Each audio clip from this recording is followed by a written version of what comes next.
नमस्कार,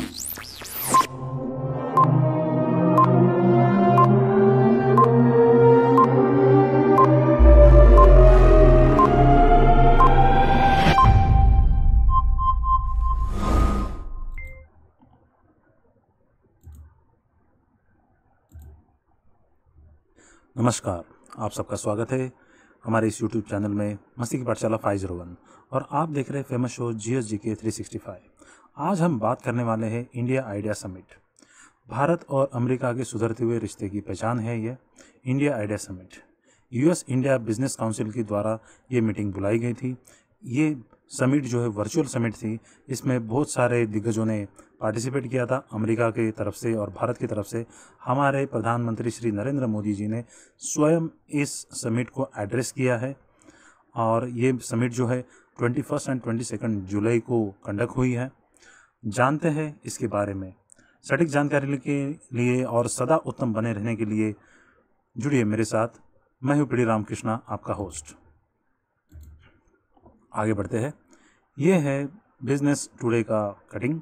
India idea summit, PM Modi to deliver the keynote address on India US ties amid कोविड-19 में ये हमने समिट कंडक्ट की है। ये वर्चुअल समिट है इंडिया US बिजनेस काउंसिल की। ओके, 22 जुलाई का ये पोस्ट है।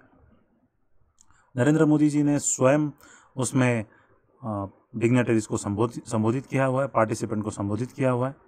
ओके, एंड बिफोर एड्रेसिंग उन्होंने स्वयं ट्वीट किया था, looking forward to the addressing India idea summit organised by the US India business council today at 9 PM will be the sharing my views building a better future.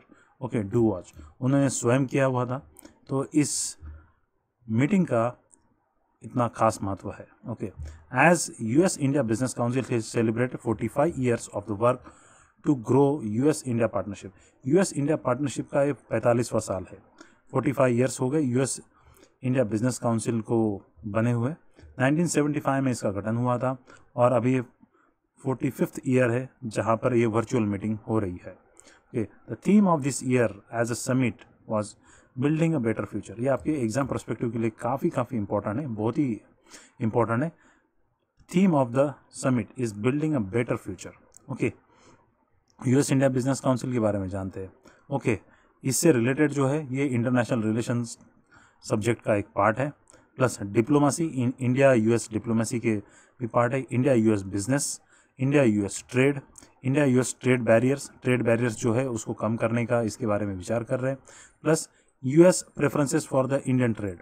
Okay, plus mutual cooperation between the to countries, दोनों country के बीच में जो mutual cooperation है, इन सारे subject का ये part है। तो आपके जो एग्जाम पर्सपेक्टिव के लिए इतने सारे सब सब्जेक्ट्स हैं, उसके अंतर्गत US इंडिया बिजनेस काउंसिल आता है। ओके, ये है डायरेक्ट मुखपत्र US इंडिया बिजनेस काउंसिल का। ट्विटर हैंडल है, देखिए US India business council Twitter handle क्या कहता है, US India business council is a business advocacy group. Business को बढ़ावा देने वाला ग्रुप है। Focus on strengthening bilateral trade, द्विपक्षीय व्यापार संबंधों में बढ़ावा देने के लिए ये ग्रुप बना हुआ है, प्लस कॉमर्स। ओके, तो ये क्लियर कट इन्होंने अपना ऑब्जेक्टिव यहाँ पर मेंशन किया हुआ है। ओके, यहाँ पर है direct news feed from US India business council website से। क्या कहती है website US India business council? We make business between the united state and India easier, more efficient and more profitable. देखो 3 वर्ड यूज किए इन्होंने, easier, efficient and more profitable. ये तीनों word काफ़ी इंपॉर्टेंट है। ये काउंसिल का मेन उद्देश्य यही है कि दोनों कंट्री के बीच में जो ट्रेड होगा, जो व्यापार होगा, वो इजी होना चाहिए, इफिशिएंट होना चाहिए और प्रॉफिटेबल होना चाहिए। Profitable for US also, profitable for India also. किसी के पक्ष में ज़्यादा नहीं होना चाहिए, दोनों के पास जो है ट्रेड बैलेंस होना चाहिए। We are focus on a growth of our member, we connect the 2 largest democracies. ये भी सेंटेंस काफ़ी महत्वपूर्ण है। USA is oldest democracy, India is the largest democracy in the world and inspire sustainable solution to the business challenge. Sustainable solution वो provide करेंगे। इनका ये local and global perspective है US इंडिया बिजनेस काउंसिल का। Okay, यहाँ पर देख सकते हैं US इंडिया बिजनेस काउंसिल ने ट्वीट किया हुआ है, this years India idea summit shows how far US India relations have come in a short time. बहुत ही कम समय में, 45 साल का समय काफ़ी कम होता है, इतने कम समय में ही इंडिया US ने काफ़ी अच्छी संबंध प्रस्तावित कर लिए हैं। हमारे जो ट्रेड रिलेशन है काफ़ी घने हो गए हैं और हमारे स्ट्रैटेजिक रिलेशन जो है बायलैटरल रिलेशन से काफ़ी अच्छे फ्रीक्वेंसी पर चल रहे हैं। The most senior officials from the both countries including PM Modi emphasise on we have develop the trusted partnership. प्रधानमंत्री ने स्वयं इसको हाईलाइट किया हुआ है कि हमारे दोनों राष्ट्रों के बीच में एक ट्रस्ट है, ट्रस्ट बिल्डिंग का काम कंप्लीट हो चुका है। ओके, और यहाँ पर देख सकते हैं सिंगापुर में इंडिया का एम्बेसी है, उन्होंने भी ये ट्वीट किया हुआ है, specially tweet at the India diplomacy. तो ये जो समिट हो रही है इंडिया US डिप्लोमेसी का पार्ट है। ओके, 2020 समिट स्पीकर, इस समिट में कौन कौन पार्टिसिपेट किए? बड़े बड़े डिग्नेटरी, जैसे हम जानते हैं कि हमारे प्रधानमंत्री जी ने पार्टिसिपेट किया, वैसे ही US की तरफ से US secretary of state Mike Pompeo ji ने यहाँ पर अपना भाषण दिया, संवेदन दिया।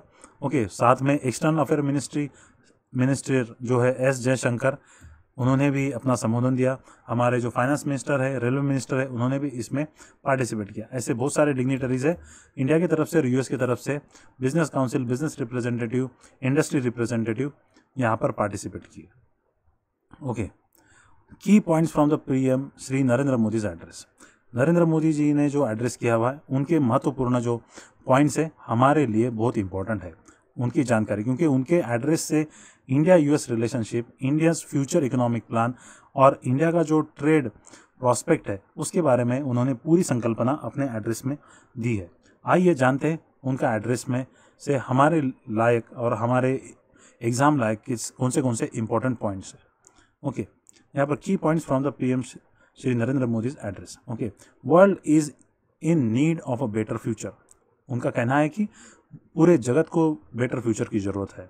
Okay, it is all of us who have to collectively to give a shape of to future. ये हमारी जिम्मेदारी है कि हमें फ्यूचर को शेप देने के लिए प्रेजेंट में काम करना है। Okay, that our approach towards the future primary must be a human centric one. हमारा जो अप्रोच होना चाहिए वो मानवतावादी अप्रोच होना चाहिए, फ्यूचर बनाते वक्त केवल उपभोक्तावादी नहीं होना चाहिए, ये उनका कहना है। Okay, our growth agenda must place poor vulnerable at the core. हमारे ग्रोथ प्रोस्पेक्टिव में सबसे जो निचले तबके के व्यक्ति है, जो हैव नॉट्स में आते हैं, जिनके पास काफ़ी सुविधाएं नहीं है, ऐसे व्यक्तियों का प्रोग्रेस करना हमारे एजेंडा के कोर में, सेंटर स्टेज में होने चाहिए। Okay, ease of living is an important as ease of business. ये सेंटेंस काफ़ी महत्वपूर्ण है। ऐसा कि ऐसा सेम सेंटेंस आपको जो है एसे राइटिंग में पूछा जा सकता है।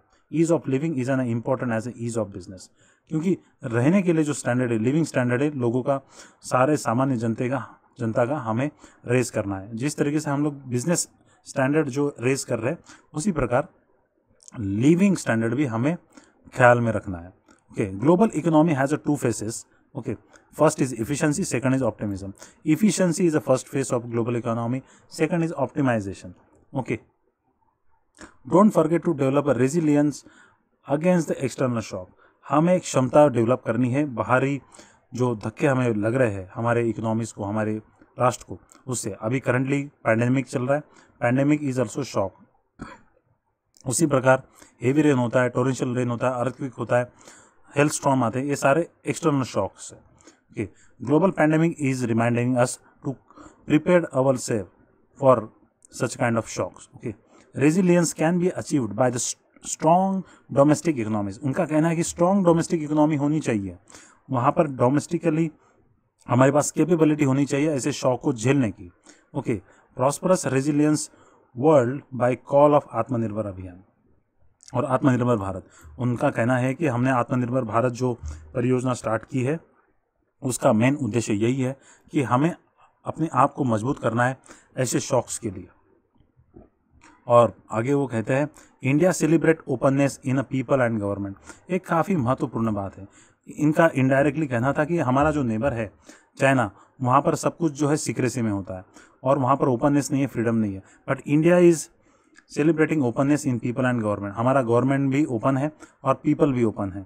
ठीक है, आज़ादी है यहाँ पर। Open mind meets open market. Open mind ही ओपन मार्केट चला सकते हैं और वहाँ पर थ्राइविंग बिजनेस कर सकते हैं। Open markets leads to the greater prosperity. Open minds होने की वजह से ज़्यादा संभावना का क्षेत्र खुलता है और सभी की जो है उन्नति होती है। Principles on which India and US agreed, दोनों जो है इंडिया एंड यूएस एक प्रिंसिपल पे एग्रीड हुए। Open markets and reform oriented approach, open market होने चाहिए और हमेशा जो हमारे जो पुराने कानून है और पुरानी जो रीति रिवाज है उसमें हमें रिफॉर्म करने चाहिए related to business and trade. Okay, there are lot of opportunity. He also emphasise that here in India there is a lot of opportunity and also said that all the investor please come and invest in India. Okay, he highlighted special sector that is the technology and communication, internet, 5G, big data, quantum computing, blockchain, internet of things, agriculture, allied sectors, food processing, storage, medical sector and telemedicine, pharma. Okay, he also highlighted energy sector, nuclear, solar, as well as the gas-based energy, infrastructure, housing, real estate, banking and insurance. Okay, global rise of India means a rise of trade and opportunity with trust.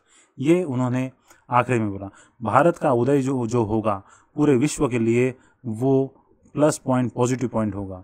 इसका अर्थ उन्होंने clear cut indirectly निशाना साधा है चीन के ऊपर। चीन का राइज जो है बाकी राष्ट्रों के लिए संप्रभुता के लिए खतरा है, बाकी राष्ट्रों के ऊपर वो चढ़ाई करना चाहता है।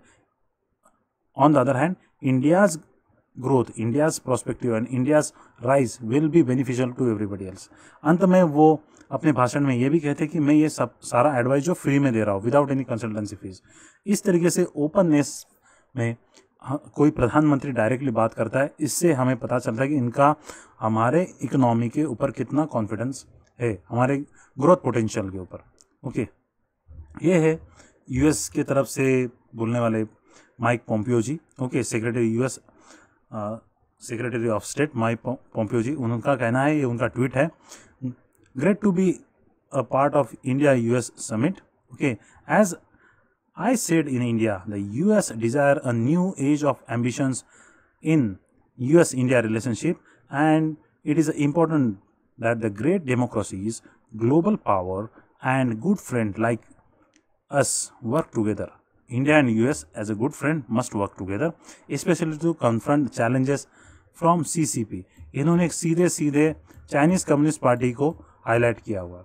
आइए जानते हैं, उनका एड्रेस देखते हैं, किस तरीके से उन्होंने डायरेक्टली चीन का नाम एक बार नहीं अपने संभाषण में 2 या 3 बार लिया है और डायरेक्टली बता रहे इंडिया और यूएस के घनिष्ठ संबंध होने का डायरेक्ट जो है हमारा टारगेट जो है चीन है। आइए यहाँ पर हम जानते हैं किस तरीके से उन्होंने अपना संभाषण दिया। सुनिए इसको।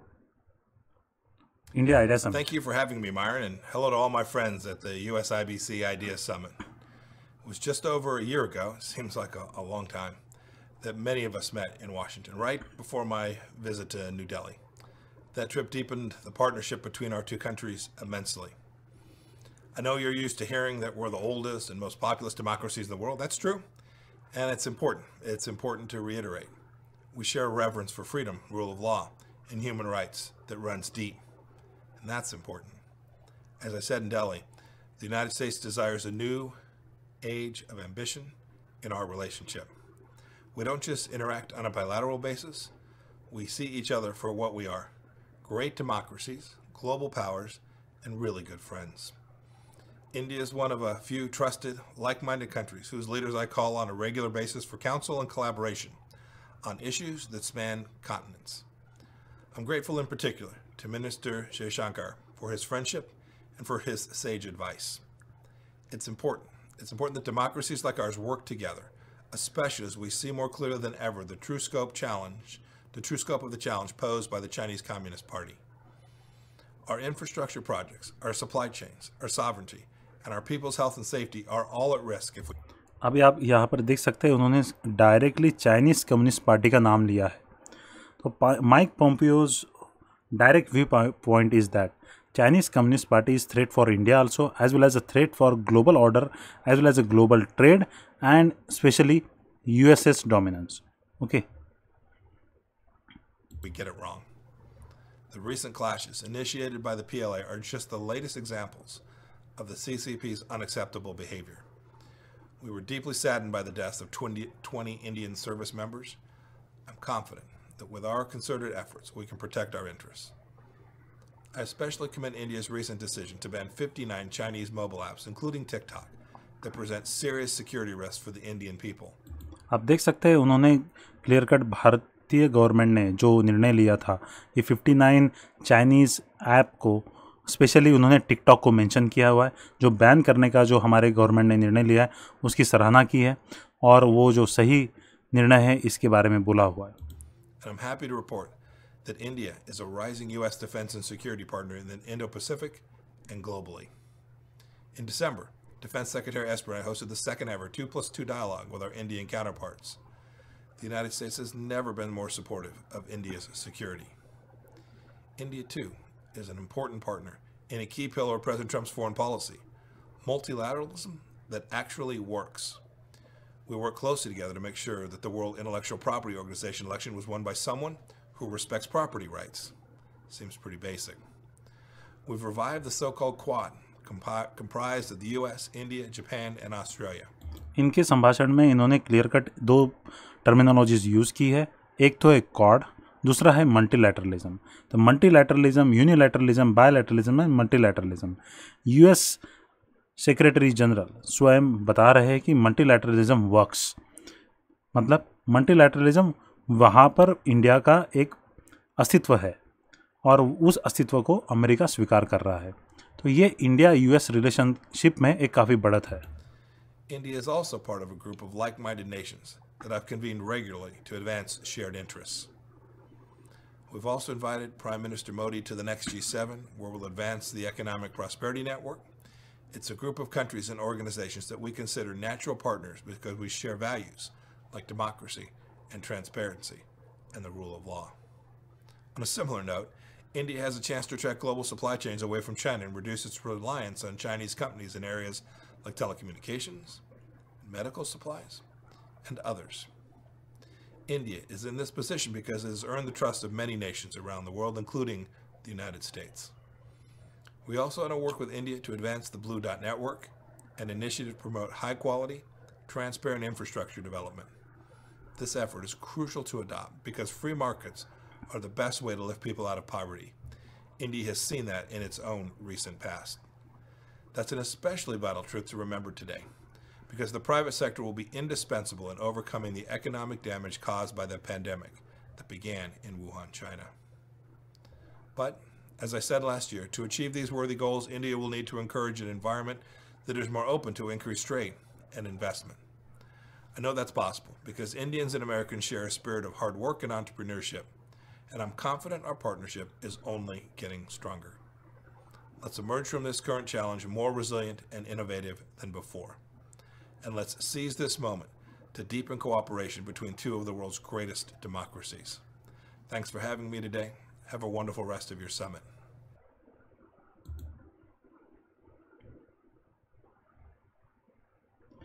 ये थे माइक पोम्पियो जी जिनको आपने सुना. स्पेसिफिकली उन्होंने चीन का नाम डायरेक्टली लिया, चाइनीज़ कम्युनिस्ट पार्टी का लिया और भारत के सामने प्रोस्पेक्टिव रखा है कि ये मौका है भारत के पास आत्मनिर्भर बनने का और चीन के बिजनेसेस को आउट मैन्योर करने का. भारत के ने पूरे विश्व में ट्रस्ट बिल्ड किया हुआ है. सभी लोग जो है पूरे विश्व के जो लोग हैं भारतीय बिजनेस के ऊपर ट्रस्ट करते हैं. भारत का राइज मतलब पीसफुल राइज होगा. भारत का राइज जो है किसी देश के लिए थ्रेटन नहीं होगा. इनका कहना यही था. तो भारत ने जितने भी बिजनेसेस है, टेलीकम्युनिकेशन, हेल्थ सेक्टर और इंफ्रास्ट्रक्चर, एडवांस टेक्नोलॉजिकल जो सेक्टर में चीन ने बढ़त हासिल की है, उतनी सारी कंपनियों को रिप्लेस करने की क्षमता भारत में है और यूएसए इसमें हमारा साथ देने के लिए तैयार है. तो इनका जो भाषण था और वो डायरेक्टली चीन को टारगेटेड था, लेकिन भारतीय हमारे जो प्रधानमंत्री साहब है उन्होंने कोई डायरेक्ट चीन के बारे में कोई वक्तव्य नहीं किया, लेकिन माइक पोम्पियो जी ने डायरेक्टली चीन का नाम लिया है. ओके, तो अभी जानते हैं यूएस इंडिया बिजनेस काउंसिल के बारे में. यूएस इंडिया बिजनेस काउंसिल जो है 1975 में प्रस्तावित किया गया था. That was inaugurated in 1975. Okay, an organisation to enlighten and encourage the private sector of both India and united state. ये बहुत महत्वपूर्ण लाइन है. प्राइवेट सेक्टर को इनकरेज करने के लिए ये जो है यूएस इंडिया बिजनेस काउंसिल की स्थापना की गई थी। The organisation serve as a direct link between the business and government leaders resulting in increase trade and investment to strengthen the ties between the two nation. Government leaders के बीच between ये linkage बनाता है, plus private businesses के बीच में ये linkage प्रस्तावित करता है, जिसकी वजह से दोनों राष्ट्रों के संबंध काफ़ी गहरे और दोस्तीपूर्ण हो जाते हैं। Okay, former United States department state council official Nisha Desai Biswal serve as a current chairman of US India business council. हाल ही में उनका अपॉइंटमेंट हुआ है। She is assisted by the board of director. Nisha Desai Biswal, ये है निशा देसाई बिस्वाल। ये भारतीय मूल की अमेरिकन महिला है और वही जो है यूएस इंडिया बिजनेस काउंसिल को हेड करती है। Okay, US India business council जो है बहुत सारे सेक्टर्स को डील करता है और उसके लिए स्पेशलाइज कमिटीज़ है। वो सेक्टर ये है aerospace and defence, digital economy and IT, energy environment and enterprise, financial services, food and agriculture, infrastructure, legal professional services, media and entertainment, life sciences, real estate and retail trade and tax. Okay, इतने सारे चीज़ को जो है US India business council deal करता है और facilitate करता है दोनों कंट्री के बीच में। Okay, even though the India's investment climate is favourable yet certain contentious issues still remain. फिर भी कुछ चीज़ें जो है अभी बाकी है जिसके ऊपर डिसीजन लेना बाकी। एक है H-1B वीज़ा, जिसकी वजह से बहुत सारे भारतीय मूल के नागरिक जो है वहाँ पर ट्रैवल करके एजुकेशन के लिए जाते हैं, अपने जॉब सीकिंग के लिए यूएस में जाते हैं, हाई एंड वर्किंग के लिए जाते हैं, सर्विसेज प्रोवाइड करने के लिए जाते हैं। वर्कर वीज़ा के बारे में काफ़ी ज़्यादा प्रॉब्लमेटिक है और हाल ही में ट्रम्प गवर्नमेंट ने लिए हुए जो डिसीजन है हो सकता है भारतीयों के लिए प्रॉब्लमेटिक हो, तो इसके ऊपर डिसीजन आना बाकी है। ओके, हाँ, उनका कहना है कि we must work together out and just like a pending tariff issues. जिस तरीके से टैरिफ इश्यूज़ को हम लोग सॉल्व करने का प्रयत्न कर रहे हैं, उसी प्रकार H-1B वीज़ा का भी जो इशू है उसको सॉल्व करना चाहिए, which will be resolve amidst the pending professional trade agreement. एक प्रोफेशनल ट्रेड एग्रीमेंट है बिटवीन यूएस एंड इंडिया जो स्टिल पेंडिंग है, अंडर डायलॉग प्रोसेस है। उसको डायरेक्ट मीट करने के बजाय what they are saying, we must sock a mini deal. जरूरी नहीं कि पूरे के पूरे सारे जो ट्रेड आइटम्स है उसको इंक्लूड करने के बजाय 10, 15 और 50 आइटम्स को हम लोग इंक्लूड करके एक मिनी डील कर दी जाए, ऐसा कहना है यूएस इंडिया बिजनेस काउंसिल की जो हेड है मिस निशा बिस्वाल, इनका कहना है। ओके, टेक अवे यही है इस मीटिंग का कि भारत और यूएस के संबंध काफ़ी अच्छे हो रहे हैं एक्सटर्नल अफेयर मिनिस्ट्री से द्वारा, प्लस प्रधानमंत्री जी इस पर स्वयं जो है संज्ञान ले रहे हैं और बिजनेस एनवायरनमेंट भारत में अच्छे तरीके से क्रिएट किया जा रहा है ताकि बहुत सारे जो बिजनेसेस भारत में अट्रैक्ट हो, अपना फर्म लेकर आए, यहाँ पर डायरेक्ट इन्वेस्टमेंट हो और यहाँ पर बहुत सारी ग्रोथ अपॉर्चुनिटी और एम्प्लॉयमेंट अपॉर्चुनिटी ओपन हो जाए। ओके, भारत और यूएस के संबंधों में एक नई पहल है। हाल ही में जो मलाबार एक्सरसाइज में दोनों ने पार्टिसिपेट किया हुआ है वो भी एक सामने दिखाई देता है हमें। ओके, तो इंडिया आइडिया समिट जो अभी हाल ही में हुई है वो एक दोनों राष्ट्रों के बीच में बढ़ती हुई जो घनिष्ठता का एक सबूत है। बिल्डिंग अ बेटर फ्यूचर उसका जो थीम है वो इसी को दर्शाता है कि भारत और यूएस से मिलके दोनों राष्ट्रों के बीच में जो ट्रेड है, टाइज है और मैन्युफैक्चरिंग इंडस्ट्रीज़ है, प्लस वहाँ पर रहने वाली जो जनता है दोनों जगह की, उनके भविष्य के लिए एक सुनहरा माहौल क्रिएट करने की सोच रहे हैं। ओके, इसी के साथ मैं इस वीडियो का अंत करता हूँ। Thanks for watching this video. Okay, आपका बहुत बहुत शुक्रिया ये वीडियो देखने के लिए। आपको ये वीडियो कैसा लगा पक्का कमेंट बॉक्स में लिखिएगा। And before leaving I just wanted to remind that please don't forget to like, share, comment and subscribe करना मत भूलेगा, लाइक, शेयर, कमेंट करना मत भूलेगा। अगर हमें कोई गलती रह गई है, कोई खामियां हैं तो पक्का उसको पॉइंट आउट कीजिएगा और please your suggestions are very very valuable for us. Only because of your suggestion we can improve and can provide a quality content material to you. Okay, आपके जीएस और जीके स्ट्रॉन्ग करने के लिए हम लोग काफ़ी मदद कर सकते हैं आपके सजेशन के द्वारा। ओके, आपके प्रोग्रेस में ही पूरे कंट्री का प्रोग्रेस है और आपके प्रोग्रेस में और उस स्ट्रगल में हम लोग आपका साथ देना चाहते हैं। आपके सजेशन हमारे लिए बहुत वैल्यूएबल है। इसी के साथ मैं विदा लेता हूँ। Stay home, stay safe, keep learning, keep growing stay cool and be successful. इसी की तरह सदा पढ़ते रहिए और जीवन में सदा आगे बढ़ते रहिए। जय हिंद, जय भारत।